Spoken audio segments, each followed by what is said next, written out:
درود بر شما خانم حقیقی. ما میخوایم که آزمایش شیمیایی که گفتید رو براتون انجام بدیم. ما اینجا یک کاتکبود داریم یا مسولفات، یک بشر داریم و یک دو تا میخی که از صندلی‌ها باز که رفتم خانم با دستای خودم از نیمکت بازش کردم و آوردم که فقط برای شما و اون چشم. ببخشید. آره ما بریم. من پارچه سفیدم، ستایش دهوزاریان، ستایش نیخا، مبینا گلابکاش. ادامه شو تو که واسه ادامهش تو کامنت رو بنویسید مسولفا. خب پرستوان داره 3/4 این بشه رو واتر پر میکنه. 4/5 یعنی 5 چیز داشت. خب ما فکر کنم کاتکبوده، حال مطمئن نیستیم ولی یه مزه کنیم. آره کاتکبوده. خب الان یه قاشق تقریبا ما کاتکبود میریزیم توش و میخوایم میخا رو بندازیم توش ببینیم که چجوری واکنش میده. یه قاشق دیگه هم با دست ها بریزم. آزمایش چلم.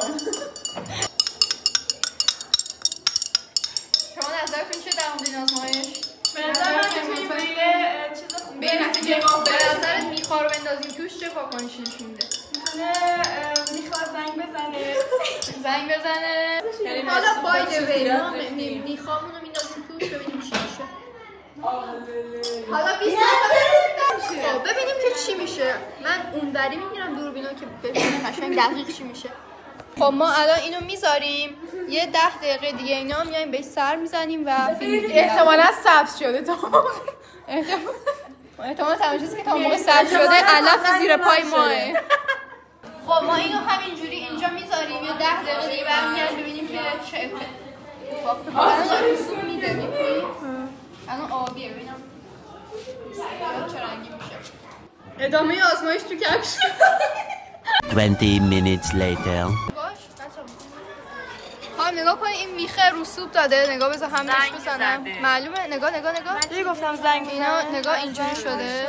معلومه رنگ ها رنگش هم سبز شده. حالا میخوای رنگ میخرم یه چک کنیم.